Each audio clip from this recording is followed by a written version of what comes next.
Hello, everybody, and welcome to Cosmere Connections. We're a bunch of book-loving nerds trying to find the secrets of Brandon Sanderson's Cosmere series as we reread the entirety of its story from book 1 to book 16 billion. Today, we are joined by Swiggity Swoo. Hey, everybody, what's going on? John. Phone home. Phone home. Kay. Hey, how's it going? And I'm ReaderWarrior, and today we are going to be talking about Mistborn, The Well of Ascension, Part 5, Snow and Ash, chapters 49 to 51. Excuse me. And let's just jump right into it, right? The beginning of the end, huh? Yes. The Sanderlanche is upon us. Yeah, right. From here on out, it's pretty much the climax of the book. Full speed ahead. Godspeed, ladies and gentlemen. All right. Chapter 49. He is accustomed to giving up his own will for the greater good, as he sees it. Tindwyl is mad at Elend for abandoning the city and blames his decision on love. Hypocrite. Yeah, right? She's a bitch in this chapter. Sorry, carry on. You have a point. Yeah. She's kind of to the point where Elend eventually orders her to leave, which he's been doing a lot in this book, but every time it's just like, hey, you trained him. He says, do not speak of my wife in that manner. You tell her. Your wife. Yes. I love that Vin thanks him later too. I guess we can assume that Sazed told her that he married them. Because it doesn't happen, on screen. Yeah, I guess that is we don't see anybody else's reaction to them being married. Right? It's just Sazed's I guess you're married then. And they're like, holy crap, I'm married. And Vin's like, ah. And then, that's it. Yeah, I assume that they told everyone off screen that they got married. Yeah. And everyone was probably like, finally! Ham was probably like, took you long enough. Right? Breeze is like, I've been soothing you for a year! No, Breeze is like, don't give Orianne any ideas. We really missed out on a chapter there. Right? Huh? Oh, that would have been great. Yeah, but between the war that's about to start, I'm not sure if it would have fit. But it definitely would have been fun. Yeah, we had enough fun with the wedding in the moment of it, I suppose. Yeah. Everyone's kind of just accepting it that they're together already. Orianne carries a lot of the comedy in this book anyway. I love Orianne. She's something else. So Tindwyl leaves, but she leaves behind the book that her and Sazed crafted, and she tells Elend to bring it to this keeper named Synod in Tathingdwyn, which they are eventually going to have to go. The Synod is the group of keepers, not a specific person. Oh, okay. Synod. So the Synod, it's like a building? It's like a group. council. It's like a council, yeah. It's like saying, take this to Congress. Yeah. Okay, I thought it was like a keeper named Synod, you gotta give this book to this guy. No. Okay, so Elend tells Vin that he believes her about the Hero of Ages and the deepness and the Well of Ascension, even though it's kind of clear that he doesn't, fully. And I think that Vin loves that because it shows that Elend trusts her. And Spook arrives with pewter dust, and Orianne arrives as well. But Vin is not happy to see her. She's like, we don't want you here. You can leave. She's so harsh to Orianne. I mean, Vin Orianne is kind of shows mean in up. this one. Not gonna lie. I think Vin has given up on... She's like, I'm just going to let myself be expressive. I'm not going to... We see at what I believe in your chapter, she's not going to second-guess herself anymore. So when we saw Orianne with her the first time, she was always being quiet, just studying her. Now she's just like, shut up. You're a brat. Go away, we don't like you. You have nothing to offer us. Which is pretty rude. Yeah. But correct. But you know what? Orianne is more than meets the eye, right? So she has this ability to manipulate people. As we'll see later on in my chapter. Mm-hmm. Yeah, she really transforms Hobart in the crew. And she also convinces Vin and Elend that she should come along, because if not, she's just going to get into trouble and they'll have to save her, which I love. It's and you would come save me too. Right. She's probably pretend you riding. She's won't. probably riding them and their sense of Duty. Assignment. duty and Oh, of course. Absolutely. I don't think it would work on Vin, though. No, it was. Copper. I think it was. But she doesn't burn copper all the time. She was taught by Kelsier to, like, you always burn copper and you always burn, like, pewter. She's And that not was Kelsier's motto. She doesn't. No, she always stopped burn doing that copper. when she started hearing the well. Yeah. Ah, that's true. Yeah. Ah, that's cool. And Anyways, and like oh, go I ahead. was saying in the first book, like Breeze told her that sometimes it's useful to be able to, like, what's more useful, like not being affected by emotional allomancy or knowing what emotions the person is trying to influence on you. True, I'm just saying, in, like, this scenario, we know that Alrian just wants to get out of Luthadel. Yeah. Yeah. Hence why she would be rioting them to get them to. Yeah, I'm just saying it's not much of a mystery. Continue, Swiggity, as we keep interrupting you.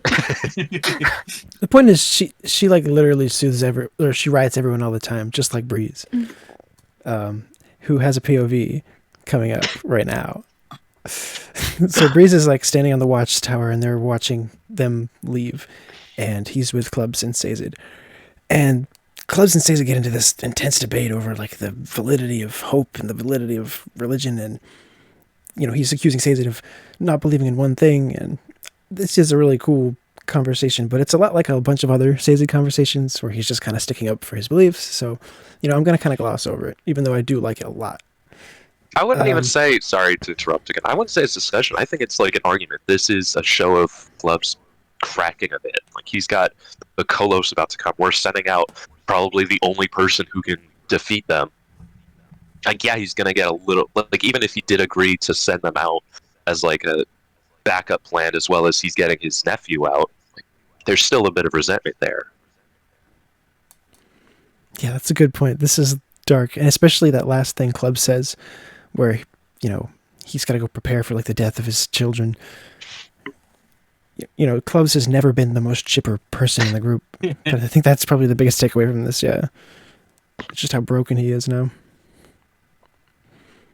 I forgot to mention that as the group is leaving, they get attacked and Alrian splits off from the group.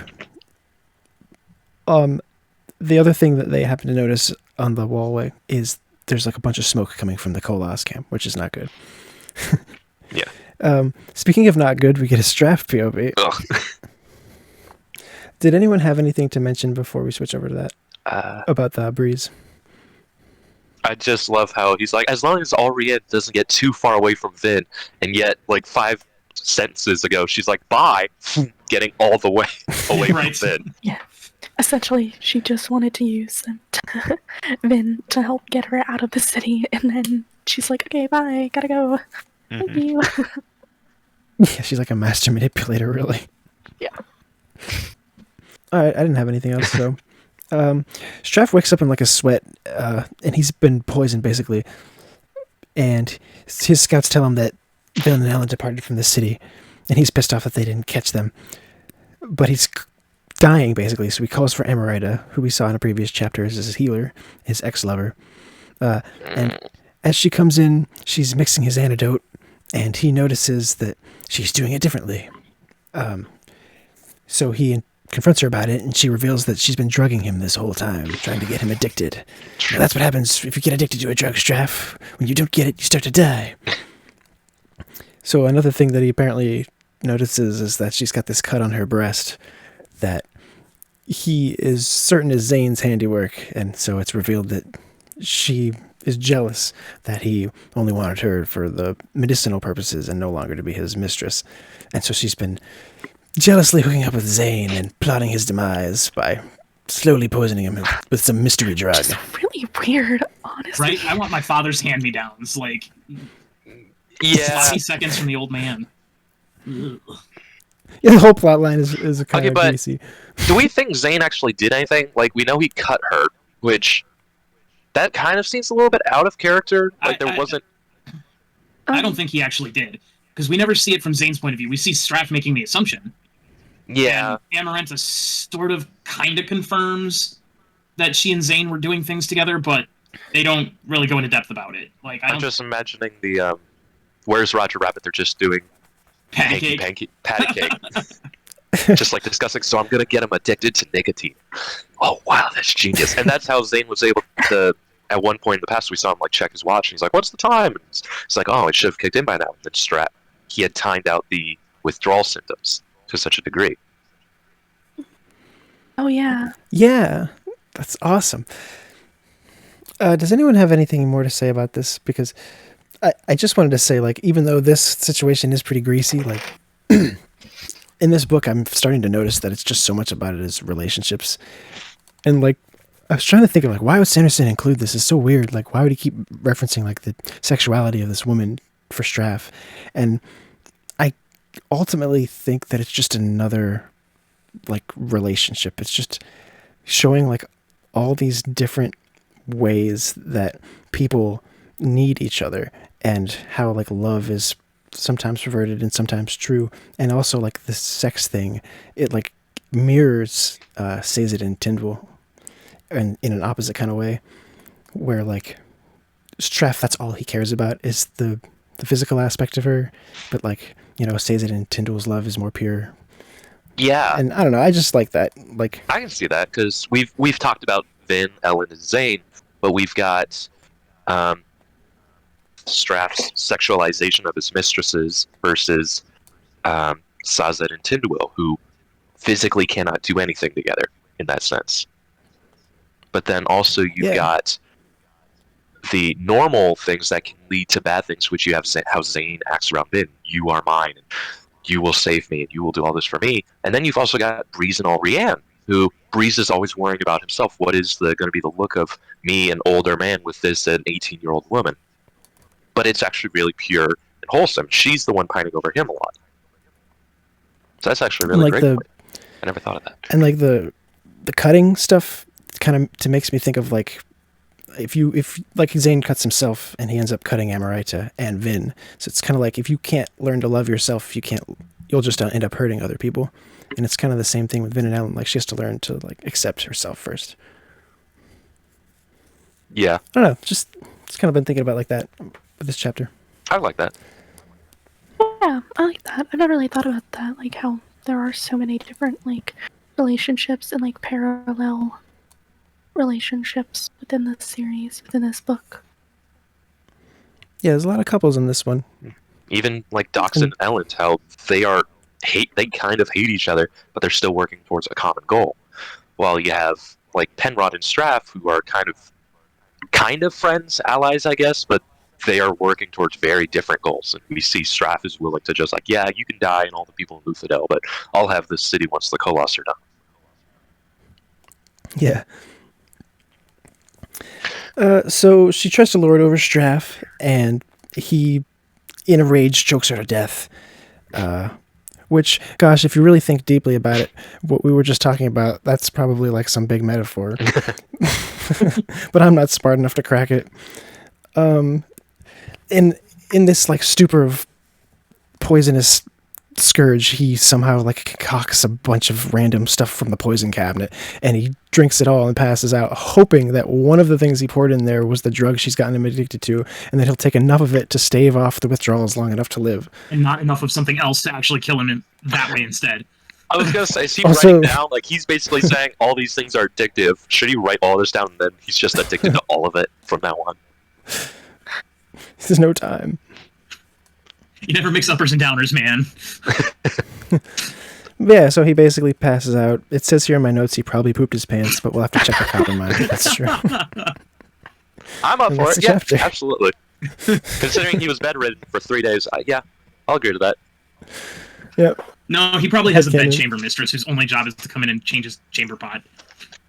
Yeah. I don't want to think about that. I mean, he's a very icky fella. Yeah. Who knows the type of crap he's into? Extravagant. Oh, that was a potty pun.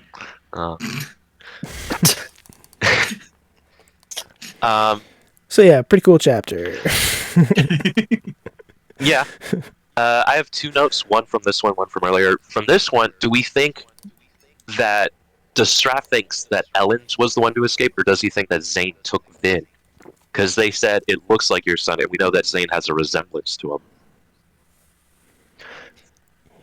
Does he must have. I like to think it like that kind of sets it up to where he would think it was Zane exactly because that's what he was told.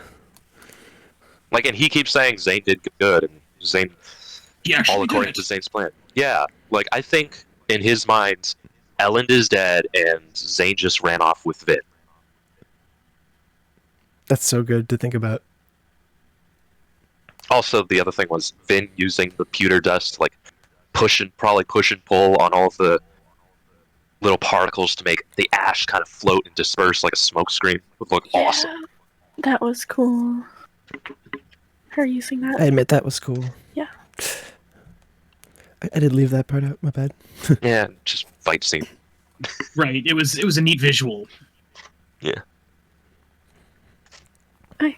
Any more notes? Okay, so we'll move on to chapter 50. So in this chapter we start off with Alrianne, and this is the first POV with her. Hey, girl. I suppose before I actually get into the chapter, I should read this epigraph because I have no doubt. Because that's what we're doing now. Yeah, I have no doubt that if Alendi reaches the Well of Ascension, he will take the power and then, in the name of the presumed greater good, give it up. That's a bit confusing, Mm-hmm. considering what we know. Yep. So. Because we know that Alendi never took the power from the Well of Ascension. Very strange. It was Rashek. Rashek, his pact. Yeah. So, There's a lot of confusion about it right now. go ahead and keep talking. So, about the chapter. So, in this chapter, we have Alrianne's point of view. And we see Alrianne has found herself a group of bandits that she has manipulated into taking her back to her father's army. and she thinks to herself, I just find it funny that when she's thinking to herself, she's like, it's really great to have for great luck for her to come across them. Even though, they were intent on raping and robbing her, but you work with what you have. She's like, oh, I've been on this ride before. Let's do it this way this time. Yeah. I know how to do this. So we get to camp and she's thinking about how easy these men are to manipulate. How none of them were a challenge, not like Breeze. No, Breeze was a real challenge. We kind of see the way that she works. Like, she's always rioting people's emotions around her for them to make sense that she is very clever. And she makes a comment that she likes when people dismiss her because it makes them easier to manipulate. Because there's nothing more dismissible than a young, foolish girl. Which is kind of what they used for Villette back in the Final Empire. Mm-hmm. So we get to Alrianne. So she meets up with her father, and she's talking to her father, and we can clearly tell that he knows. He knew that Alrianne was going to be fine. He knew that when she ran off to go into Venture's palace, that she was going to be fine, and she was going to be able to manipulate them into letting her do whatever she wanted. Which she did. Which she did. Yeah, and in this, she also shows that she was very much a spy, where she was snooping around the palace to see if she could figure out anything about the Atium and what was going on. She mustn't have been like a very good spy, or like wasn't trying a lot, because Vin would have definitely put a stop to that, I think. But remember when, at the very beginning, when Alrianne came downstairs with her hair like muscled and her but wearing a nice dress, dressed? They were right. Like, they were so right to suspect her of that. yeah. Who would suspect that pink little fluff ball of nothing? She's just so much more savvy than anyone gives her credit for. She is. And her dad knows it too, which I think is really interesting. And also, we come to find out, this is not the first band of bandits that Alrianne has brought back home. More bandits, Alrianne. It's like it's a puppy! Not again. See what I found. Can I keep it? If you just give them money and prostitutes, they'll be happy.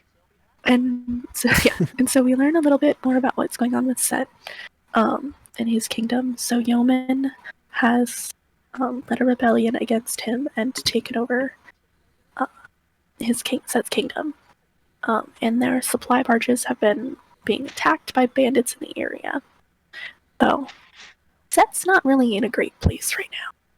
So Alran ends up convincing him that he needs to turn around and go back, march his army back towards Luthadel, because he needs to make sure he leaves allies. So she convinces him to go back, not join the fight immediately, wait to see who's winning, and then join whichever side is winning to try to help. Sure. And which is exactly the same plan that everybody in Luthadel has had the entire time. Yeah. So, no points for originality on this one. But it's the fact that she is able to persuade Set to do this. Right. And she's doing this because she wants to give Breeze and his friends a chance that Set might help them. She even refers to Breeze as a noble man. Not a nobleman, but a noble man. Yeah. Unlike anybody else she's known. Yeah. Because he was the one man who was hard to manipulate. Yeah. Because he wanted to do the right thing. Yeah. And she can tell that he's got a good heart. And then you. I can feel it. get your prequel series out of here. That wasn't the prequel, that was the original movies. That was Empire. Yeah, but it was interwoven and everything. I had one other note, is that she tugs on Set's emotions. Capital T. I think we talked about this a long time ago, how maybe Sanderson was testing out different wordage I think so. for that. But I wanted to bring it up that she, capital T, tugs on Set's emotions. Yeah, I think that's just... Maybe that's just how she refers to it in her own... Yeah. That's true. I feel like we've had this conversation before. We Am have. I crazy? We have. That's why I brought it up. Yeah. Okay. But yeah. And I like to think that she, with Set, she sometimes will tug hard enough for him to notice what she's doing. To like a child, poking at their parents' arm, just like, can we go? I will. Yeah. Shut up. Right. Yeah. Yeah. Okay. So we switch POVs now. So now we're at Elend's POV.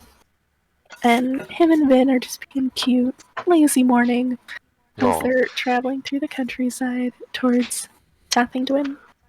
So they're just a nice, lazy morning, being cute together and sweet.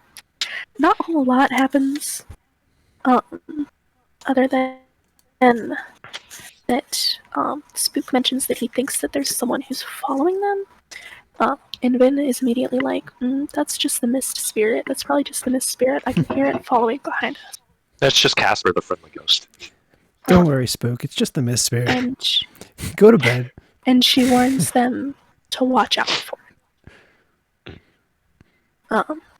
Also, something that I noticed in this, which I think is really interesting, is that it's a spoiler for the next chapter, but since it's part of the section that we read, I'm going to say it anyway, is that Vin is looking south towards Luthadel in this section, and she has a confused look on her face, which I think is her hearing the pulsing from the well coming from the south.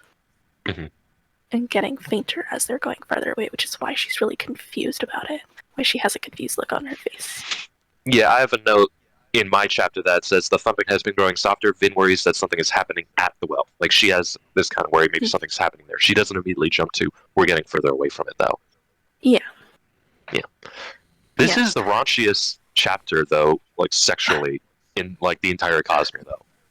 Oh, you sweet summer child. I'm saying this isn't... about Warbreaker? Touche. Well, they never actually did anything. Here we've got them actually naked in bed together. But, Did you Brandon forget said, about Warbreaker? yeah, but that was a whole... Oh, wait, I'm Dude, forgetting more. Are you forgetting about Ciri's little dance on the bed? Her little performance for the priests?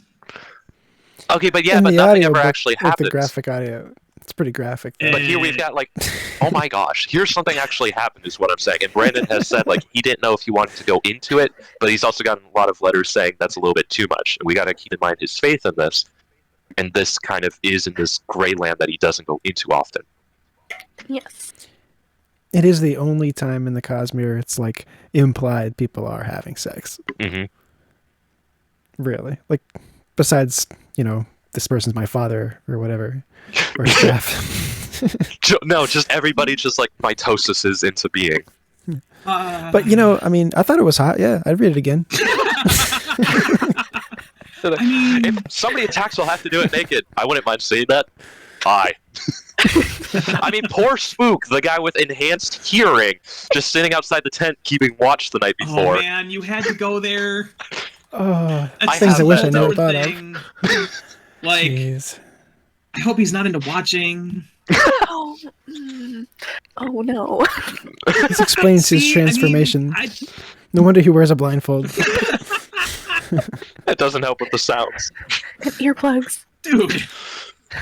Like, I would make a joke about, like, the springs. He always hears the springs of the bed, except they didn't use one. But just like he sleeps at night, he can still All right, hear all it right, all right, echoing all in his right, all mind. right, Yeah. all right, all right. Yeah, okay, we're getting too far.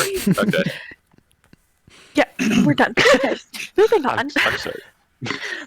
Moving on, we switch to Strap's POV. And so Strap's Hashtag alive. Snapstrap. Strap is still alive. He's not dead yet. Not dead yet.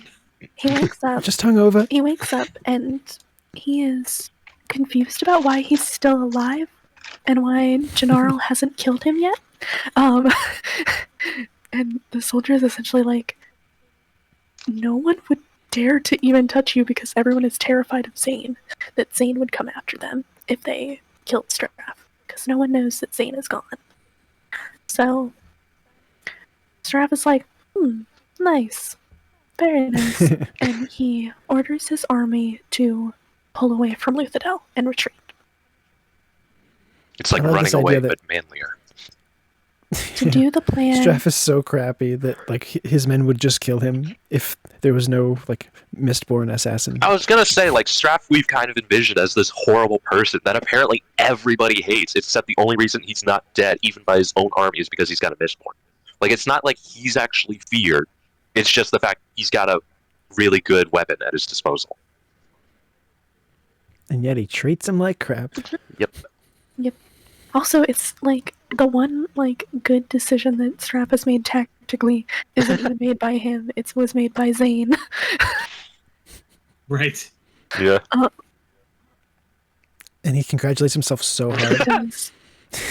So now we switch to Sazed's POV. So Sazed is in Keep Venture and he is storing different attributes. So he's storing his sense of touch, his sight, his smell, his hearing. He's storing health. He's storing speed. He's storing mental speed. He's storing his strength and his weight and his strength. Basically He's everything. got like 8 different things that he's storing at once. And Clubs comes upon him and he's like, dude, you good? Like, you look terrible. Are you okay? Right. I'm sorry to interrupt again, but I had 2 quick notes why we can focus on Feruchemy. One is, why does he need to store touch and smell? Like, I feel like there's no reason for him to be storing that. Like, what good does touch do? And what good does smell do? I'll give smell, like, maybe he can smell somebody better if he's, like, trying to be a bloodhound and uncover a body or something, but what good is touch? Like, if anything, wouldn't you want to be storing that in battle, so this way you aren't feeling pain? Well, you notice he stops storing it when he's about to go hang out with Tindwyl. No, he doesn't. No. So he stops. Let me get there. I'll get there. He doesn't stop storing touch when he hangs out with Tindwyl. That's later on. When he first goes to meet up with Tindwyl. That's later on. But, I had another comment. Okay, I'm go ahead. Sorry, go ahead. Sorry. And I guess, like, the whole touch thing was just to build up to that moment. But the other thing is, so we know that Sazed has to wear glasses when he's storing sight. Mm-hmm. And that, my question is, do all feruchemists, if they were to store sight, can they use the same exact glasses? Or does the person's eyes diminish in a different way so they would all need different prescriptions? My guess, and this is just a guess, would be that spectacles in that era aren't prescription in the way that our collective glasses are. Mine are over here in the little case. Okay, I but would I'm think saying that they're more like reader cheaters, where they just magnify things so they're bigger and easier to see. okay, but like So I would let's- assume that depending on how much sight you are storing, your eyesight would get worse. The more sight you're trying to store at once. Right. okay. Okay, it was just a little thought I had. You have to go ruining it by saying in that time period they didn't have glasses. Really? No, they have glasses, obviously. Just that they're like my dad used to call them cheaters. Okay, 2 modern-day feruchemists are now with us, and they go to an eye doctor, and they store sight as they're taking the exam. Would they have the same prescription? I have to be... Apparently we're treating this like I'm actually asking Brandon. No, because eye doctors are very subjective based on the person themselves and the answers that they give based on their prescription. So no, because the person themselves would give different answers. Okay, fine. What are you storing when you're storing your eyesight? Are you storing your ability to comprehend the light that your eyes take in? Or are you storing, like... The eyeball... This version of your eyes that's, like, better. Like, we know when you tap pewter, your muscles get bigger and you gain muscle mass. When you store sight, do your eyeballs, like, physically you spout, change? like, trichomes? Yeah. And, like, the... I don't know. I would assume... Maybe he just grows cataracts when he's storing vision. I just thought it was a fun question. No, it definitely is. I thought about it too when I was listening. I was just... No, maybe it has to, I don't think Sanderson has thought that much about this, but I know that the way that your eyes work is that you have the lens in the front and then you have the thing on the back of your eye, and depending on where that back part is what determines how blurry or clear the picture is, that your brain can then redo so you can actually see. So maybe it has to do with the thing at the back of your eye, like moving like that. It could also do with the consistency of the liquid inside your eyes. It could have to do with your pupil's ability to adjust to let in light. It could be a combination of all of these factors. This is like... You know what? This is 900 level feruchemy right here, okay? I'm starting to understand why the Lord Ruler was like, I'm just going to stick some spikes in their eyes. You see with lines now. Okay, this works. At least I can see in the dark. I was going to have a whole vision plan thing, but that's... No. Just kind of like... Okay. This is too much. So, back to the chapter. So... Hey, it's almost like you weren't here. We got so far off track. So Sazed and Clubs are talking, and they're talking about how Straff has pulled out of the city. Something is going on with the Koloss. Not quite sure what's going on exactly. And Clubs is really worried about what's going on in the city, on with the troops, because they only have 20,000 troops for the entire city. And there are a bunch of gates that they have to defend in the city. So he's super worried about whether they're going to be able to do anything. And Clubs is a pessimist, and he definitely thinks they're all going to die. And Sazed thinks to himself, and he was talking, and he's like, what you mentioned earlier, Clubs, is about situational morality. It made me think of a faith known as the Dadradah. And he preaches the Dadradah faith to Clubs, which is a monotheistic religion, and it focuses on art and on artists. Because Clubs, which we all forget, is an artist. He was a craftsman. He was a woodworker. He was a carpenter. That's what he did. He loved making things and making his carpentry and his woodwork. He loved doing that. He always put the finishing touches on all of the projects that they were doing to make sure it was perfect. And he gives Clubs the symbol for the Dadradah faith. Dadradah faith. Which is literally like a wood coin with like a paintbrush etched into it. Mm-hmm. Yeah. So Clubs just kind of grunts, just kind of stares at it, It just doesn't really say anything to the effect. But he does tell Sazed that his woman was looking for him, which I think is funny that he refers to Tindwyl as Sazed's woman. So when He's briefly like, "Oh, she's not," and he's like, "Yeah, whatever." yeah, Clubs just gives him a look, and he's like, "Okay, I'll stop talking." So Sazed gets up and he keeps filling his sight, hearing, scent, and touch metal mines, but he drops all the other ones. So he suddenly looks healthy again. His muscles reinflate. He starts moving faster. He stands up straight, like he's ready to go. And Clubs is like, Whoa. "Whoa, you really didn't want to face her without all of your all of your senses intact." Can you blame him? If you can't see me at my story, you don't deserve me at my tabbing.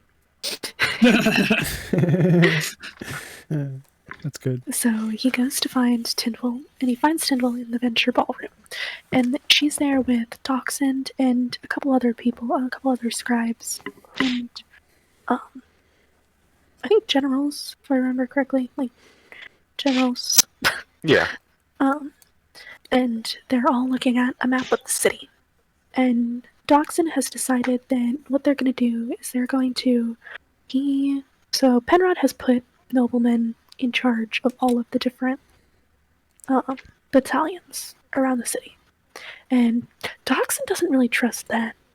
So he's like, I want to put someone that I trust, someone that I know will be able to lead these people if the noblemen can't, at each one of the gates, at all of the gates. So he assigns Sazed one of the gates to go to. Sazed is a little worried about this at first, and then Dachshund is like, "Don't worry, I'm not trying to cause a rebellion. I just want to cover my bases.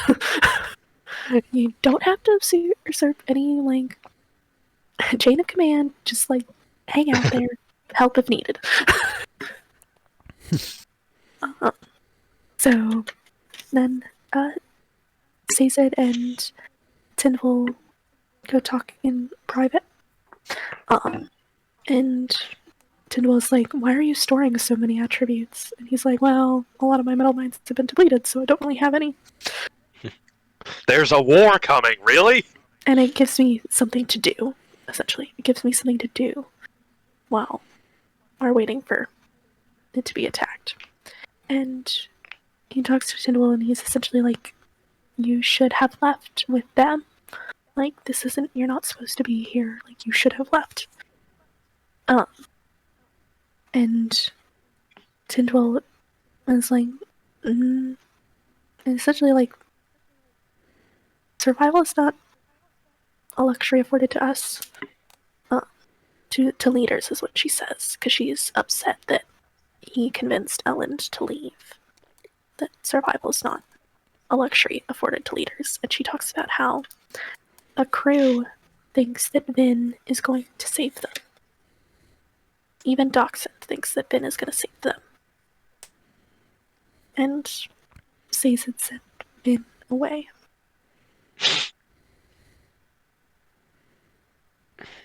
And she talks about the importance of having hope, and that hope is never something that is wasted. Hope is always important to have. It's what kept her going all of the years that she was with the breeders, was hope. She would one day get out. And That's like the crux of this whole series, is just hope. Mm-hmm. yeah, it really is. And I noticed today how kind of like hope is like a prophecy, or a prophecy of hope is kind of like what love is. Like when you meet somebody and you start to feel those feelings, it's like it's like a prophecy in that, you know, we all have this idea we're going to meet somebody, we're going to fall in love, or we're going to get married and start a family or whatever. Or maybe it's different for you, but like we all have this idea of how it's supposed to be. And when you meet somebody, it's like that hope, you know, it's like they'll fulfill that prophecy for you. Swiggity, did you meet somebody today? Anything you want to tell us? Well, every day of my life. Fall in love so easy. And at the end, speaking of love, Tindwyl actually does tell Sazed that she loves him. Aw. And she's like, "Do you know why I love you? And because you never give in. Other men are strong like bricks, firm, unyielding, but if you pound on them long enough, they crack. You're strong like the wind, always there, so willing to bend, but never apologetic. At times you must be firm." That is such a great line. I love that line. It's a very good line. Wow. And we end the chapter with, at that moment, so that the warning drums start beating. Bum, bum, bum, bum, bum, bum, bum, bum. Oh boy. I was totally drumming on my desk and my mic didn't pick it up. I got the distinct feeling that Doxson was kind of upset about like not killing Penrod, Yeah. or that Penrod wasn't dying. Like he put all this effort into creating this entirely new government, and granted it was with Elend, who he doesn't like, but his best friend Kelsier died for this. Penrod kind of stole it. I think he has an axe to grind.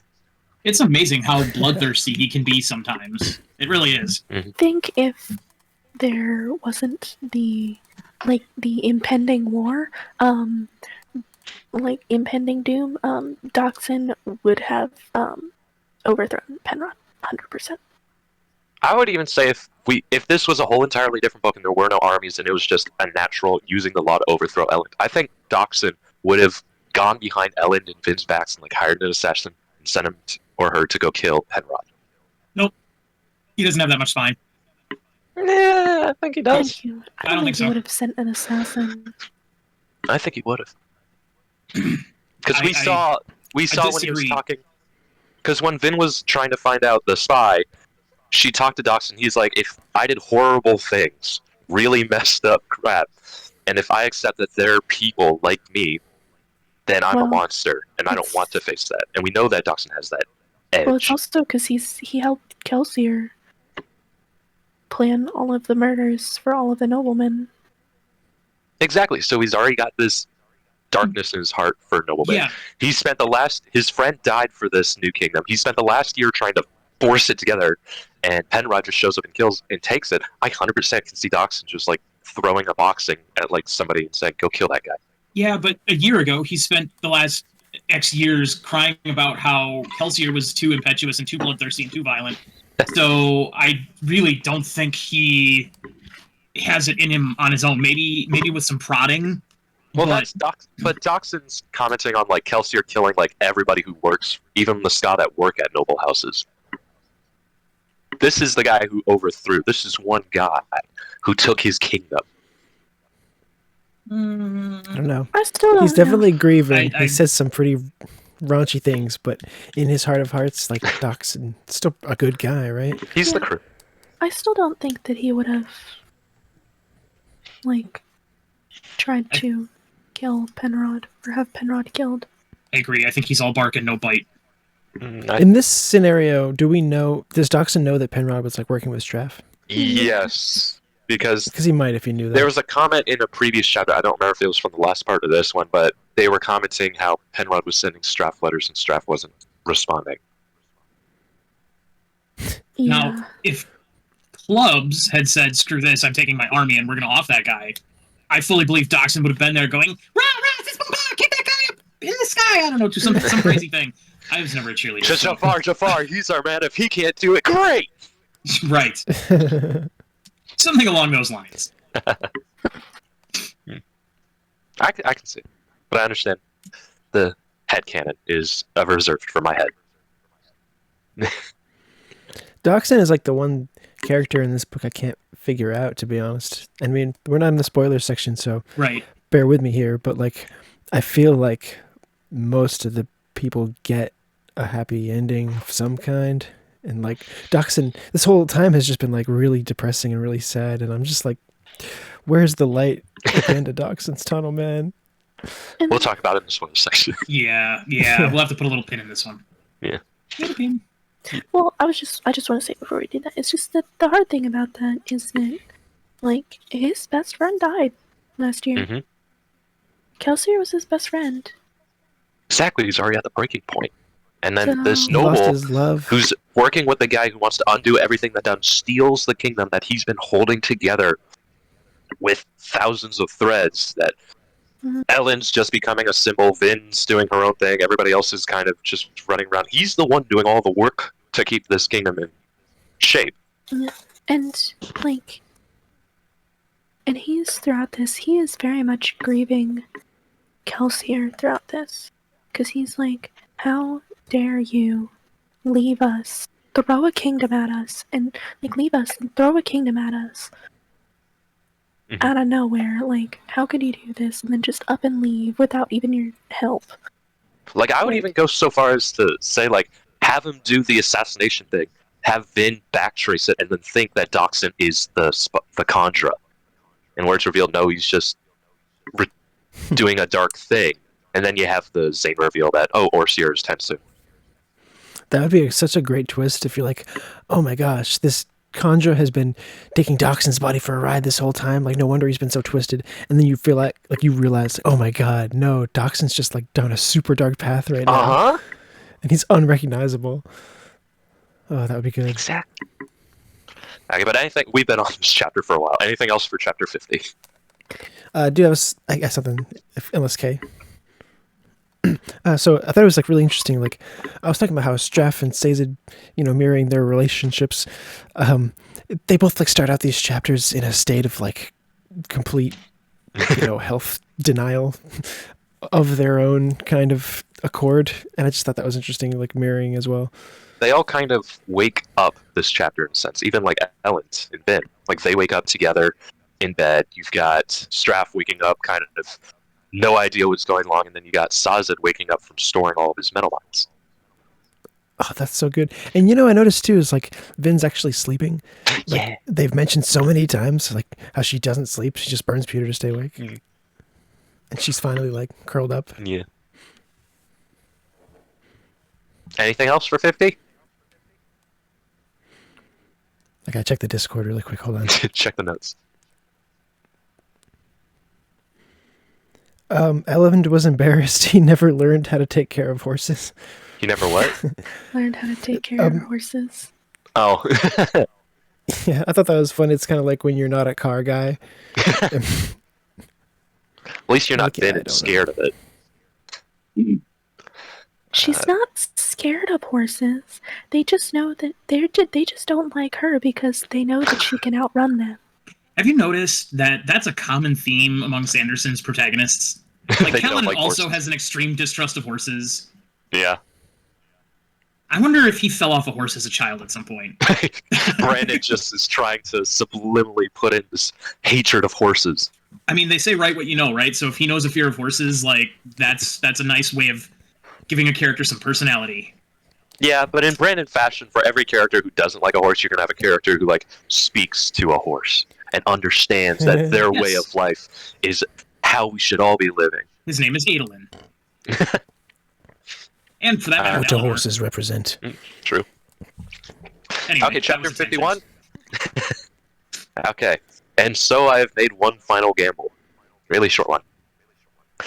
As they moved further and further from Luthadel, the mist came out longer. Vin wonders how she's supposed to defeat it. The thumping has been growing softer. Vin worries that something is happening at the well. She senses the mist spirit in Elend's tent and runs inside, meeting its hate-filled eyes. The spirit slices at Elend's sleeping body. Vin throws a knife, and it connects, deflecting the attack, and then the spirit fades away. Vin lets Elend sleep as Spook arrives, warning her that 5 men are following them. He comments how different she is now, even just in this past week. She says she's going to stop second-guessing herself and tells him he can lower his tin when he squints from Dawn's light. Spook doesn't, and says he wants to feel useful. He wants to feel worthy of the name that Kelsier, his idol, gave him, and comments that if he were a Mistborn, he wouldn't be weak or a coward. Anything for this part? Good old hopeful Spook. Hopefully, maybe one of these days Spook, but I don't think so. He was so chipper when we first saw him in this book. Just wants to be helpful. It's funny. I had in my notes that like Spook is just a tin eye, and he feels bad about that fact, and like Straff is just a tin eye, and yet he's just so confident and believes in himself so hard. Mm-hmm. It's like they have the same power, they have the same capabilities. It's just a matter of your perspective. Yeah. Oh, and this is something that I forgot to mention last chapter as well, is that we also see that in last chapter where Spook is very, like, when seeing Vin, he's just kind of like, yeah, I'm useless. Yeah. We jump back to Luthadel, where the Colossus have begun their rage. Sazed and Tindwyl meet the crew on the wall. Clubs says a tin eye raised the alarm, and that the Colossus always start a battle by fighting amongst themselves to get all of the creatures enraged. They charge the city, and Clubs shouts orders. Tindwyl is sent to the Tin Gate near Keep Venture to help with command. Breeze will go with Ham to Pewter Gate and Zinc so he can keep fear low and morale high. Clubs will bring reinforcements. Arrows fly, and the attack begins. And this is a little note I have. Sazed was likely sent to the Steel Gate. It's never directly said. But there's a comment in, I think, the next chapter. Or is it in this chapter? Yeah, there's a comment in this chapter how after seeing the Tin Gate get attacked, the Colossus start spreading, and they cross the river over to his. And if you look at the map at the beginning, that the closest one to the Tin Gate is the Steel Gate. There's also a nice little river in between them. Research. Nice work. Yes. Anything else for there? Nope, cut and dry. A messenger tells Straff, who's riding a horse, that the Colossus have begun attacking Luthadel. Straff tells General. General. Generale. Roger. Generale. General is how they pronounce it in the audiobook. Yeah. Hanarlol. To turn the army around, but to take his time, there's no rush. Hashtag staff Straff. You sound like you're choking on Jello there. No. General. Hanarle. General, I choose you. Generale. I also find it, sorry, side note, but it's funny that Straff's head general is essentially named General. Yeah. That was what I was joking about, yeah. General. Sazed watches the Colossus charge the Tin Gate. He realizes how unprepared they were and how the Lord Ruler's reign ruined warfare. With tapping his tin mine, he sees some Colossus grabbing tree trunks to use as battering rams and notes how smart the creatures actually are. A messenger calling for Battalion 16's General, Lord Kule, requests 6 companies, 600 people, to move to the Pewter Gate on Penrod's orders. 400 men remain as the Colossus spread from the Tin Gate to the others. I'm going to take slight Avengers Infinity War spoilers here, but at one point you got this huge army coming on Wakanda and they have to open up the front door, right? My dad hates this scene, but this is exactly why you do that. Is so you have the choke point and you can keep the entire army focused in front of you, whilst now we've got to defend on all sides. That is a classic tactic the Roman front lines used to employ as well. They would create an opening near the middle of their ranks, and as the enemies would proceed forward into the opening, they would close off the walls. It's its oldest trick in the book. Apparently they don't know it here, though. I love that they're like, Right after, let's well, build the a giant Colossus are wooden super badger. smart. Well, and that's the problem, is that there haven't been any reasons for anyone to learn tactics. Mm-hmm. Like, I mean, not even that, but like Luthadel didn't even need walls, to be honest. Who's going to try to attack the Lord Ruler's city? Well, apparently everyone. Yeah, that's true, but Lord Ruler's gone. But I'm saying if the Lord Ruler had no reason to have walls, to be honest. Well, maybe. Maybe to keep like Ska out, I guess, but No, not what I'm thinking. We'll talk about that in the spoilers section, because that reaches beyond Okay. the scope of these books. okay. I don't know what you're getting at. I find it hard to believe the art of warfare was lost, though, in the 1,000 years, because it's talk about having the lost to garrison the people and- at Luthadel, essentially. Yeah. I assume that there are people who are on the outskirts of the Empire, where there were a lot of battles going on still. Right. Because Clubs That- has some tactical knowledge. Yeah. Meanwhile, Fair enough. Yostas was just throw a bunch of Colossus at it. But hey, that's But the one that's noblemen working. don't know how to. Yeah. Well, no, in a sense, kind of. Ish. Not for Speak- him. They've cut trees, guys. That's true. Speaking of Yastis, Vin enters the camp with ease and subdues the soldiers. Yastis steps out of his tent and meets with Elend. He says he was fleeing and that the cart with the wooden coins burned down and that the Koloss were getting very angry. Elend gains a regal bearing and accuses Yastis of threatening his kingdom, killing innocents, and corralling monsters. Yastis begs for forgiveness, which Elend gives just before slicing his head off, and he orders him buried before walking into the woods. Oh, Yikes. this was awesome. But poor Yastis, he got stabbed by his friend, and now he gets beheaded by him. He deserved it, though. Yeah, I was gonna say he kind of deserved it. I have a quick note here while we're still on this part. I think Zane might have burned that down before he went to go with Vin.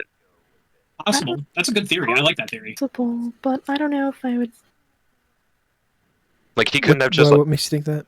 he couldn't have just had a torch and just threw it onto the cart before steel jumping over the city walls. I especially like that theory because he says just wait for the Koloss and then go in. So he is planning on the Koloss going in imminently. Yeah. Hmm. Otherwise, it seems like how did the fire actually start? And that seems serendipitous. Lots of ways that the fire could have started because there are also cook fires going on in that the Koloss had. True, but I don't know. I just feel like this is Zane. I feel like this is Zane. I mean, I definitely think it's possible. I like the theory. It sounds feasible. It sounds reasonable. But the world may never know. The world may never know. Vin comforts Elend as he takes in the fact that he made his first kill, excluding the one Koloss from a while ago.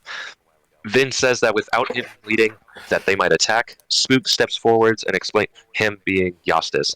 Spook steps forwards and explains the true reason why they were leaving Luthadel. He calls himself a coward and waits for Elend to give him the same fate as Yastis. Elend says he's not going to hurt him, but he says he's ashamed of him. And Vin realizes that the thumping has grown softer because they've actually been getting further away. The Well of Ascension is in Luthadel. Dun dun dun. Elend asks how fast they could get back, but Spook says there's nothing. No one will be waiting for them. Clubs told him goodbye. Vin and Elend think about their friends, and the former king tells his Mistborn wife to go. Run. Save as many as possible. Vin swallows the remaining pewter and warns Elend to not sleep when the mist is out and be wary of the spirit. Then Vin flared pewter and ran back towards death to try and save the only family she's ever known. Nice. And that's where we'll end. Dun, dun, dun. Everybody's gonna die. Yeah. If the Koloss don't get to him, Vin will. This is... Okay, if we're going to compare this to the Final Empire, the end game happened when Kelsier died. Okay, a little bit before that, but Kelsier died, and that was it. And then you had this Vin having a panic of, he abandoned me. Mm-hmm. He let himself die. And then she kind of went on a revenge thing. Here, we've got our other fear. They lied to me. They tricked me. They threw me away. But there's still that small speck of hope that she can get there. She can save them. And then promptly murder them for their betrayal. Exactly. A Gibbs-sized slap of the back of the head. You're not allowed to die until I get there to kill you. If you die again, I swear to God, I'll kill you. Oh, I like that. That just shows how far she's come. And also how, she's the one people are relying on now. She really has filled that role of a Kelsier. When we need somebody to come save us, they really don't have anybody else they're hoping for. In your chapter, we have, when they're all leaving the city, one of the people calls out, "You're abandoning us?" And she's like, "No, we're going to get help. We will return." She accepts kind of her status now. Yeah, that's a good point. I can't believe I forgot that. Yeah, it wasn't that big of a deal. She's fully taken on the role. But she's not the same, Kelsier took the role and he made it his own and he had ulterior motives almost. She's doing it because she feels like somebody has to. Mm-hmm. Someone has to step up and do what is right because it is right. Exactly. Oh, I see what you did there. Anything else for 51? Okay. Anything else for this half of the part? Okay. Quick note, next episode we'll be covering chapters 52 through 55. 52, 53, 54, 55. 55. We'll be finishing off Mistborn, Snow and Ash, and then we'll be moving on to the rest of it. But that's the plan for next episode. Finish up the part. It's been so long since we've been able to finish a part 2 episodes. Yeah, that's true. Don't get used to it, folks. It isn't gonna last. Final Empire. I mean, the Hero of Ages looks like we're going to be doing 4 or 5. Yeah, but we're almost done with book 2 of Mistborn. Yep. How exciting is that? Oh, it's been such a journey. Let's save final thoughts for the end now. Right. Because after all, this is only the beginning. The beginning of the end. There's so much more. The end of the beginning of the middle. Oh. Wasn't aware of your thoughts. Before was it. Thank you so much for sticking around so far in this episode. We're going to go into the spoiler section now. We highly recommend that if you have not read this book, the entire series, or potentially the entire Cosmere, you stop here because likely we'll talk about everything and anything. However, if you are up to date on this, please feel free to stick around. It's likely we'll bring up details you may have forgotten or plot threads that you're still yet to come. Please be sure to subscribe, leave a like, star, heart, whatever it is on this video or audio, and don't be afraid to comment your own thoughts and predictions. We would love to hear from you. But if this is where we leave you, then my name is Reader, and I have been joined by Swiggity Swoo. Evil has been defeated. The war has just begun. John. I got nothing. And Kay. Have a good one. And this has been Cosmere Connections. Skadoosh. Oh, I should have said that.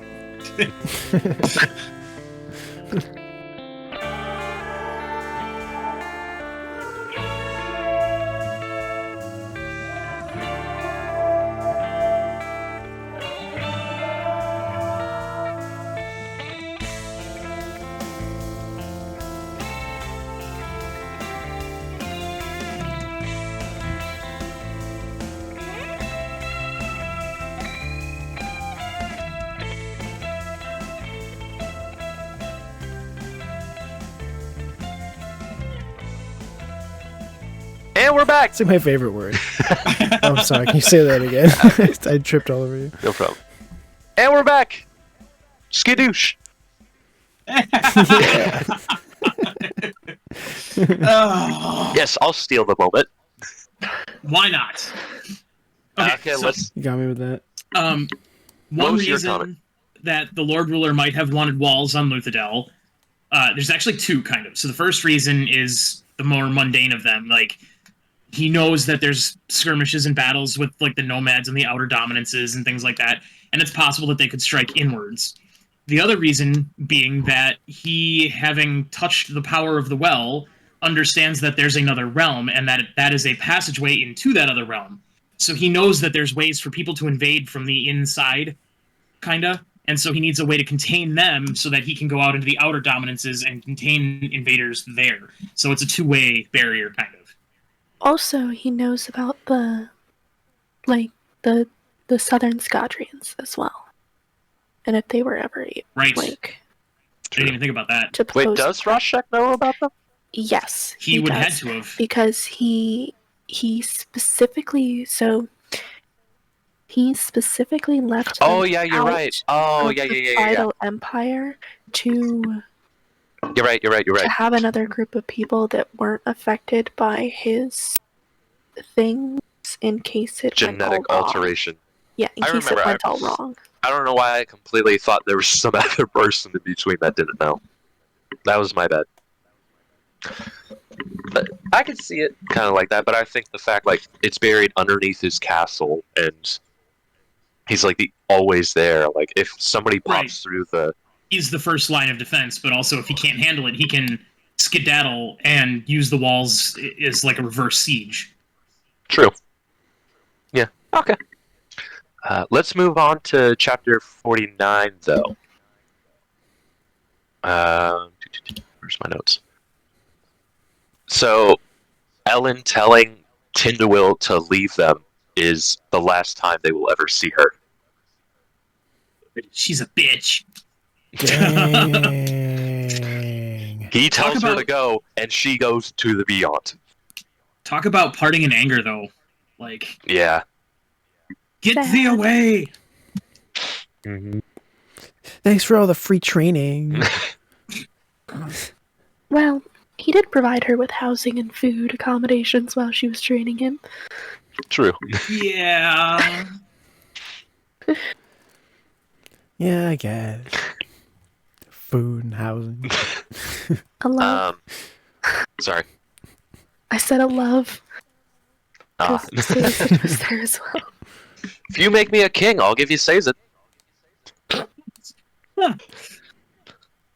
Wait a minute. Uh, I didn't say this in the main, but was this technically Vin and Elend's honeymoon? Yeah. Kinda. Yeah. The closest they're ever gonna get. Yeah. Unless you count battling pockets of Koloss across the central dominance. That does sound fun. Mm-hmm. Especially when you're both Mistborn. Right? I could dig it. It's like Koloss deathmatch. Have your 10 Koloss fight my 9 Koloss and we'll see who wins. But if you kill human, I swear I'm coming for you in your sleep. I have been on the lookout for human. I have been keeping sure that the first time we ever really see him, you will get that chapter. I appreciate that. Thank you. That's not until the last book.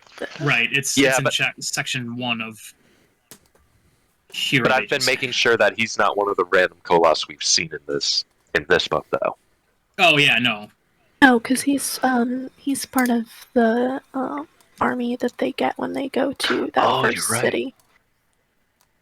Yeah, I completely blanked on that. Okay. It's okay. That's why I'm here. Yeah, we know. You're the smart one. We've got, the focus on religion just before Sazed loses his faith. It's a great dual purpose thing because it reminds us that religion is Sazed's thing because he hasn't really done it much in this book, right? Like he's kind of been losing his faith, but we need that reminder that that's his area of expertise for what is to come 55 chapters in the future. Yeah, he said the last religion he preached was to those people in the Western dominance that he was teaching farming. Right. Mm-hmm. Yeah. Well, and they were super unappreciative. It kind of shows us the fact that Sazed is kind of losing the faith a little bit because he hasn't been preaching as much to people. Oh, wait, no, he does preach a religion one more time since then when he marries Elend and Vin. No, that's technically... They come seeking it out, so it's not quite the same, but it's still... And then he gives one to clubs, too. Right. Yeah. I kind of know. I kind of like this idea that, he's, pushing his beliefs onto these people in the Western dominance, and they're just trying to survive, or, they're not having it. And it's but all that knowledge he has ends up obviously being super important and super useful. And it's not necessarily that you have to push your beliefs onto people or, what it's just, I think the idea is that the importance and why it matters is what you put into it and what you get out of it. So you've got to be kidding, son of a... Sorry. I was looking at the religion for Dadradah so I could have the information available, but then I also wanted to check to see if it was the same religion that Mare was a part of. Mare follows the religion of Larsatism. Larstasism. Okay, whatever it's stealing pronounced. Religion? But that's actually the religion that Vin and Elend get married to. Oh, what a connection. Good job. Good job. Nice. And now I totally forgot what I was going to say. Oops. Wax and Steris' wedding ceremony is based on the practices of the Larsa faith, as is Vin and Elend's. It's always another connection, eh? Right? That hurts. I did not need my heart broken in the middle of the podcast. That's why because I bet that's what because Steris is a survivorist, And so for the survivorists, all you need is to get married is the declaration of love in front of the priest, which That's sweet. follows the fact that Mare and Kelsier. That's The sweet. one that she. Oh. Whoa. Oh, right. I remember the thing. So with the religions and how their different conglomerate truths save the world, I just want to point out, because I'm that guy, and yes, I'm an asshole, and I'm sorry, but I'm not sorry. It's not the religion and the worship and the doctrines themselves, but it's the scientific research that those people perform in the name of their religion that actually saves the world, and not anything spiritual or deific at all. Well, not necessarily the Dadradah, which we can say that when we get to it, but it's the poems they wrote and describing colors is how he was able to fix all the flowers and the flora. Okay, so also the art, but, you know...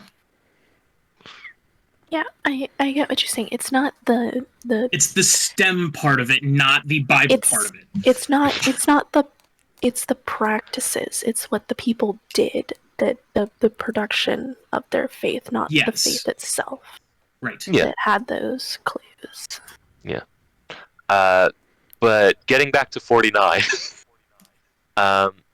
this was the true spoiler note I actually had, is Bree's comments like, do you actually believe Kelsier is watching over us? And he's like, nah. He kind of is. Yeah, he's like 3 blocks that way. Well, I can also see in like it's a special movie, because you got to do secret histories as like a special or something, where he rides the wave that allows him to see, and you can see him for a split second maybe standing there right next to them as they say that line, and he kind of like reaches out for them and then gets pushed out. It'd be like one frame, like in Fight Club. Yeah. I kind of like the idea of that. Anything else for 49, though? Okay, great. Let's move on to 50. Alendi would give up the power, because that was what he was told was the right thing to do. I don't think we need to get too deep into that. Yeah. Thank you for name-dropping Yeoman. I was going to bring him up. The Seer. Who is Yeoman again? He's the Obligator who wears the 1 drop of Atium. Oh, right. Gotcha. The one who... Sorry. The Atium misting. Mm-hmm. The first Atium misting that we learn about. The one who imprisons Vin with Ruin. In Fadric City. I heard that Brandon has talked about how he thinks it'd be cool if anyone could burn Atium instead of only like Mistborns and Atium mistings. Yeah, there's a whole bunch of stuff that has to be done where basically this isn't true Atium, because if it were true Atium, then anybody who has access to metallurgy should be able to burn it. So what he's basically going to try to retcon is that this is not pure Atium, this is an Atium alloy, and that we don't know what true Atium does. And that it's still of preservation, kind of, and that when the Lord Ruler made the Pits of Hastin, he altered Atium slightly, so that would work like that. I mean, it would make sense because of the way it's formed, that it would have, like, impurities, and because it's forming in a crystal, which is a semi-pure sort of metallic structure, or not metallic, like elemental structure, kind of, you know, that whatever it is that those crystals are made out of could be contaminating the Atium in just such a way that it, you know, is Atium's alloy, so to speak. Yeah. Supposedly we'll be getting, in the future, maybe a retcon of what actually Atium is. That has been a... Oh, but that has some pretty severe consequences for the lost metal as well. Yeah. There's been a whole bunch of discussion. The Atium that they create gets given to Marsh, who uses it just like Atium of old. But maybe they can... Because the theory is that the Lord Ruler, when he made the pits and used whatever magic is working on there to create Atium beads, the new theory is that he did that, but also made it so they would add in percentages to create a whole new metal, which would work with preservation's power set as one of the 16, 20 something odd that there is now. You could say that they got pure Atium and then just added the things to it to make the offshoot Atium. My thought, I think that's a dumb thing to retcon. Yeah, but then the Atium as a god metal doesn't make sense that only one specific can use it. I don't know. It's a whole thing. I really don't think we should focus on that. The Shardcast argued for it on an entire 2-3 hour WOB episode. Oh, sorry, I just want to say that they want to say that like anyone can use god metals, can like burn god metals. Is that what? Yeah, because anyone can burn Lerasium and become a Mistborn. Or that any Alamancer can burn Atium. Because it has given them the power to burn a metal. So it doesn't. I mean, the Lerasium I get, because like how else would it work? Like if you were a Mistborn, could you burn it? Yeah, but Brandon wants to make it so that every element, and that might be a change in the movie. He said he's probably going to change that in the movies, that every Alamancer can burn Atium. But then to make it more valuable, too. Yeah, but then that kind of being throws a full off Mistborn becomes way less scary. Yeah. Like and it also throws off the whole 1616 plan that Preservation's got in Hero Invasion. Like the issue with. So I have faith in Brandon to figure it out. Were never one of the 16. Yeah, but I have faith Brandon will figure it out. We do not need to argue that for another hour. In fact, if you think about it, the God Metals would be a completely like detached set of 16.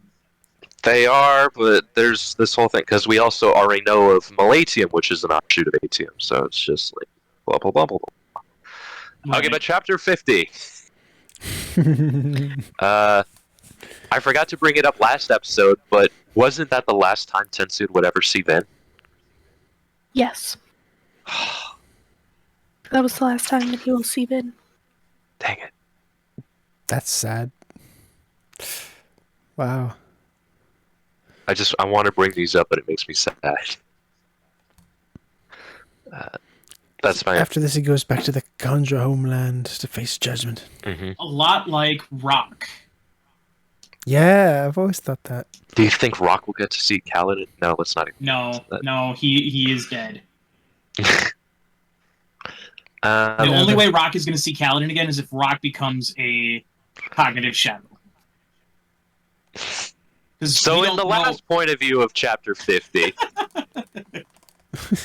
with Sazed, why is it that the only investiture we've ever seen that works while sleeping is bronze?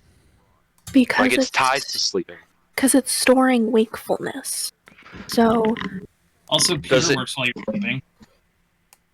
But does it run like a program? Like, is there like does he set like run program store, and then he can just some part of his mind is still awake, like subconscious is ordering his body to store wakefulness? Yes, I think so. Similar to how, like, with Alamancers burning, like Mistborn being able to burn pewter, like your body knows how to do that. How do you think the first feruchemists discovered that they could store wakefulness?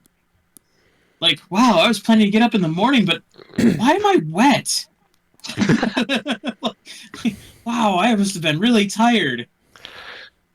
I enjoyed the smart, dumb one. Zinc? Is it Zinc? I don't have the chart in front of me. Where it just makes your mind slow. Just like, what stores in this one? And then he just stares at it for an hour and then stops storing. He's like, oh, that's what that does. That could be a whole book on its own, just how to use that power. Speed of thought. Yes. It reminds me of Taravangian a little bit, except if you couldn't control it. True. Oh, that would be kind of cool. Then we've got the Dadradah. Sorry. I say if you store up enough zinc and enough of the speed of thought, would you be able to, like, achieve Batman level prediction? That level of prediction? Oh, and what if you, like, burn... Well, could you maybe compound it, too? Oh, if you somehow. compound it, that would be horrible. Yeah, But also, we're getting to the Oh. point where you can have multiple people storing, and then only one person can tap from all of that. So imagine if you've got like 20 people storing that ability, give it all to one person. I'm so excited for the next How era. does Duralumin affect compounding? Huh. Hmm. Can Duralumin... Okay, Duralumin most likely affects all forms of investiture, but would it use up everything in the metal mines? Well, what I'm thinking is, okay, you store an attribute in the metal, and then you Yes. burn the metal with Duralumin. Because you're a compounder, you get an extra result, plus the Duralumin that you're burning gives it all up in one big flash. And then you store all that back into another God. metal mine. Oh. This just sounds broken. But it's the same... But it would be the same amount of power, wouldn't it? No, because compounding multiplies the power of Oh, I see what whatever you mean. I wasn't taking in compounding, sorry. Oh, jeez, that sounds broken as all heck. This is why we need full Mistborn back for when we do the war with Roshar. It's going to be insane. I cannot wait. So you start with a one metal mine. You start with 2 metal mines and Duralumin, and you end up with just one super fueled metal mine. Basically. Yeah, it makes Like, sense. So well, because you're giving up oh, the. wait, no, it wouldn't work because a metal mine can only store so much of an attribute. So it would Yeah. work. Can You it? just instantly cap out Yes. that metal mine. There is an upper limit? Oh, I've been Yes. wondering that for so long. What determines Could you the... have multiple? What The determines that? size. I believe The it's the s- size of the metal. Yeah, Like and the mass of it. the size of it and the composition of the metal. So metals that are more have the accurate so for like compounds that if they have the accurate percentages, they'll be able to store more than one Okay. that's like slightly off. The same way like with allomancy, where you can get more power out of something that is exact versus something that is like a little off. Like you'll get some power but not as much. So is it possible then, if I get like the purest form of a metal, like let's say steel? No, not steel. It'd Okay, have to be iron. let's do the mine. Okay, Iron. let's do iron. Let's do iron. And you put it as like this giant thing on the ground. Could you continually add more iron to it, like weld it into it to make it bigger? And would that add storage space to it? I don't know.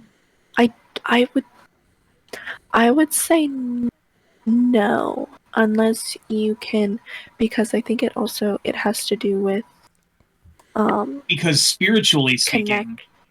that piece of iron that you have stored stuff into is distinct from the iron you add on later on. Yeah. For at least a period of time.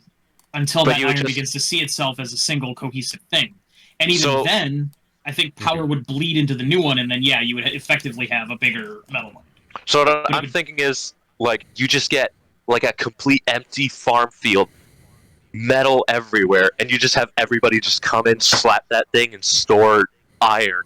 And then one day, in like 30 years, you have one guy stand in the center, press his hand out, let's do this, and he just taps it all at once and just Congratulations. shatters.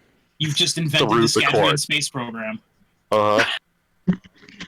Like, this is the Whoa. ridiculousness of untethered, unkeyed metal mines. I like the idea that the purity of the metal stores more information, as if like somehow the density of the individual like particles Well, of the metal itself. I was actually kind of just thinking With about it. atoms. Like, I think it would be the crystalline structure of the metal that becomes important. So the fewer impurities, the more free-flowing the investiture can be. Like almost like a superconductor. So it's like electricity running throughout it. That's the way I was thinking about it, yeah. That makes sense. I've always wondered kind of how investiture is. Is it like another state of matter, or is it like radiation, or... Here's the kinda one like, that's I really like going to that cook your noodle. specifically for metals. Because investiture exists in all three realms, some part of how it works is cognitive. So because we think a bigger piece of metal should hold more investiture, it does. Well, that's the same reasoning as like if you drop a ball made of wood versus a ball made out of lead. the one made out of lead should drop faster. So if we get to the point No. That's not correct. I know it's not, but that's how it was viewed because it's heavier and it would fall faster. Could we get to the point where they see that as the size does not matter? It's all about that, and therefore the magic kind of changes where something can have an unlimited storage space. If I there don't was some think way so. to experiment that would reveal the perceptive nature of investiture, then maybe. But that's kind of like devising an experiment to prove that we live in a simulation. It's virtually impossible, right? Because any experiment you do would be subject to the rules of the simulation and therefore subject to interpretation. So theoretically, but not provably, assuming this all works like physics. Which we do see in like the Stormlight interludes of them making observations on the different Spren and it like having that kind of superpositional like change Right. in the world. Yeah. So there's really some merit to that. That's the possibility. It's just like I think it's way more likely on Roshar to make that discovery than it would be on Scadrial, but investiture works differently on Roshar, where on Roshar it's typically vaporous and not solid. Yeah. So they would need to get to a point where they could import different types of investiture before they could do that kind of discovery. Meanwhile, they've already invented, the antimatter bomb, and yeah. Let's move back to this chapter though, because we need to wrap up fairly kind of soon. So we're going to pull us all the way across the Cosmere back to Scadrial. We've got the Dadradah, which is the religion that allows them to change all the colors and grass and plants' life back to normal. Personal theory, I think the Dadradah came from Nalthus. There is something how it is an offshoot of Nalthus. Let me just check back the thing. It certainly sounds like it. It has the right vibe, yeah. Dadradah is influenced by Nalthian ideas, but did not originate there, and Dadradah was a motivation for the Bringer book. The same way the Trelegism was. So it's not a legitimate Cosmere connection. It's more like a meta Cosmere Sadly. connection. Right, yeah. There's a brief little comment about Marsh and whatever happened to him. Who knows? He's That's been a gathering more great spikes. question. Next time he shows up, he looks like a freaking porcupine. More spikes makes me stronger, right? Yup. Look at all these new bind points I found. They're all over the place. I'm surprised they wonder have. where all Sorry. of the Inquisitors. Marsh, I'm over here. I wonder where all of the Inquisitors are. Oh wait, They're Marsh now. they're up What's there. the one? Which What's is the one honestly, torture? Sorry. It's a good thing that Vin and Elend didn't make it up to Tindwyl, because it would have been destroyed. Would have been destroyed, or would the Inquisitors still be there? I think it would have been destroyed. I think they would have on their way up, they would have come across the refugees. Because they Either do way, come. bad news for our heroes. What's that one torture thing where it An locks Iron you in a Maiden. chest? Yeah, why haven't they invented the Iron Maiden where it just stabs you in all the places? You open it up and all the spikes are now in your person. And they're just like, is that a bind point? No. Is that a bind point? No. Is that a bind point? No. Because it's gotta be it's the intent as well. I intend to find out what's a bind point. It's you too have to imprecise. Yeah, It's way too imprecise. And then my last note of this chapter is Sazed does break, and do we ever think that he still misses Tindwyl as of Era 2? Ooh. Probably. Or is he too focused on the future to dwell about the past? I think anytime it comes up, he would, I think he would feel that every time it comes up. When you lose a loved one, you never completely let go of that, I don't think. Especially when Wax's daughter is named Tindwyl. Maybe Right? that will remind him a bit. Oh, man, what a slap in the face to God. Hey, God, my daughter's name is after your dead lover. Also, this is sad. 51 is the last time that Sazed and Tindwyl talk to each other. Yep.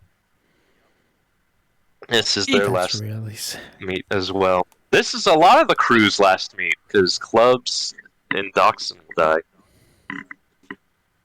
Ugh. You know, yeah, this is sad. Everybody talk has about to that give next up their love in this book. Like, if you think about it, like, Sazed tries to get Tindwyl out, but she ends up staying, and it's like, I don't know, there's nothing he could do, really, right? It just makes it more heartbreaking knowing that he tried. Yeah. Let's move on to 51. So we know that this mist creature was actually Ruin, pretending to be Preservation. Mhm. do we know that? Yes. It could, because we know that the Mist Spirit has used stabbing Elend as a motivation to make Vin do what it wants to do otherwise, and the nearest place for her to take him to get medical attention at this point is still Luthadel.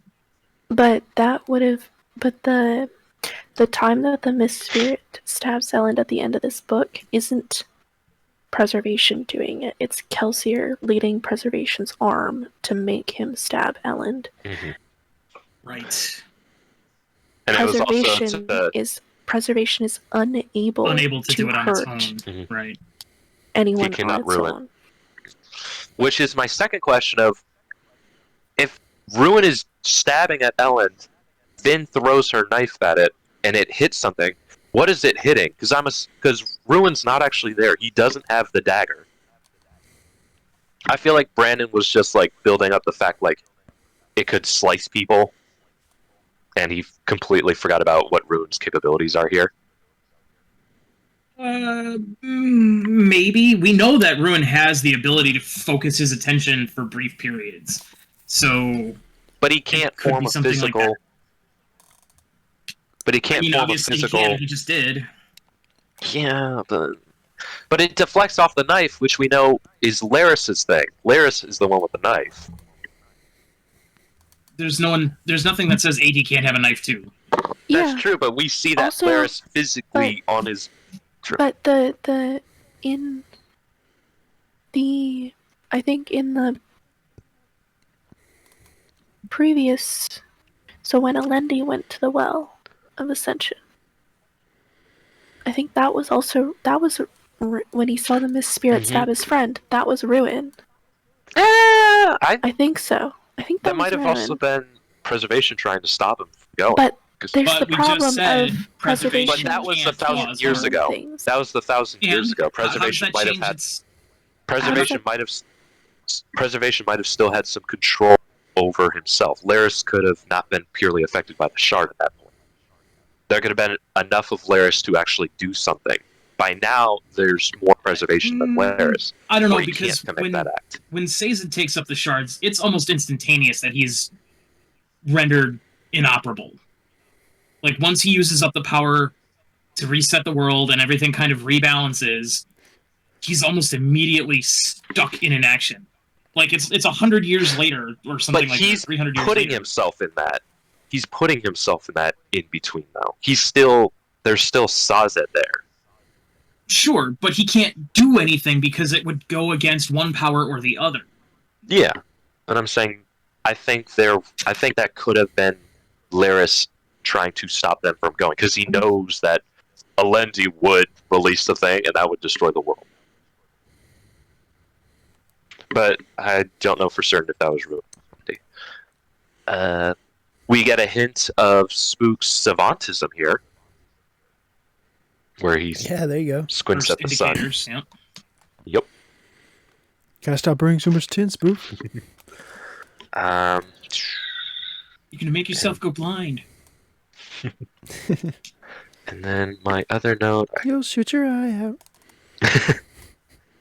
And where's my other note?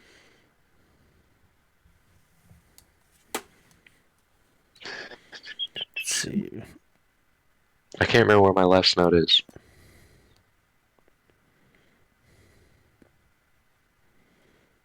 Oh, it was the fact that Clubs says goodbye, and that there was a look in his, and in the actual thing it says there was a look in his eyes that he knew they would never see each other again.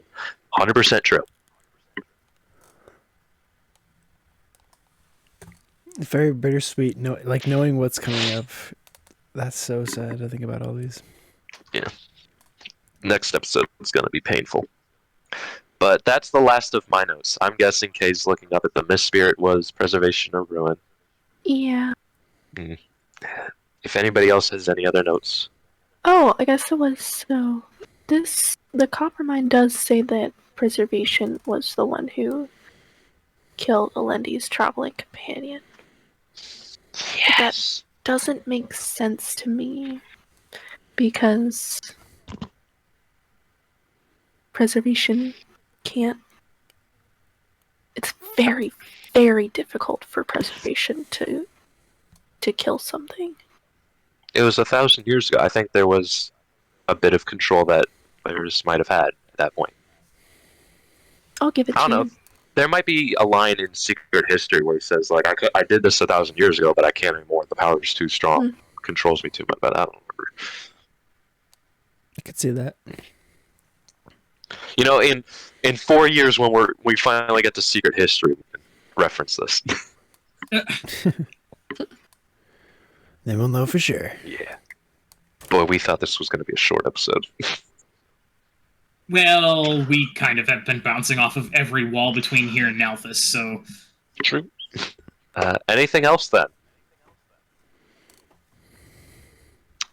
I'll take that as a big fat no. Well, that's going to be it for our show. Thank you very much for joining us in Ramblings and Predictions. Please be sure to remember that there's always another connection. Have a nice night. Good. Bye! Good night.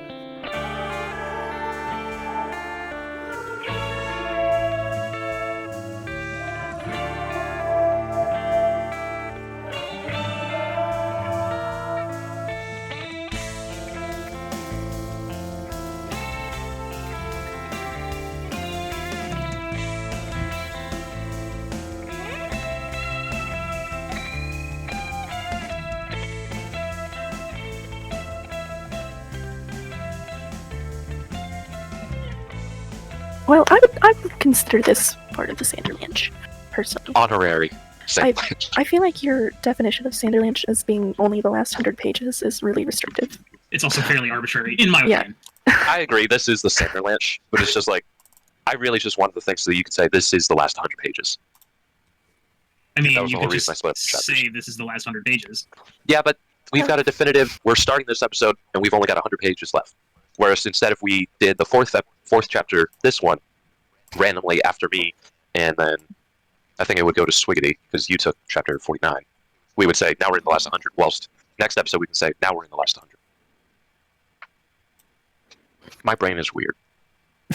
Yeah, true. I don't feel like there's a need to announce that we're in the last 100 pages. Yeah, right? I mean, we've just been kind of... I think that's where we differ. Okay. It's allowed. I'll allow it. We don't have to. It was just in my mind. I was looking for reason to split it either way, because it could be 4 and 3 or 3 and 4, and I thought, okay, it could go either way. I need some reason. 100 pages, that's arbitrary. It's enough of a reason. Reader Crow's order. Harmony. Okay, continue. So, speaking of Ariane, actually, she ends up showing up. Wait a second. Does she? Yeah. Yeah. Yeah, I'm like kind of like lost now. So yeah, Sorry. Tindwyl. No, you good. I can edit this out and make it sound like I was super smooth.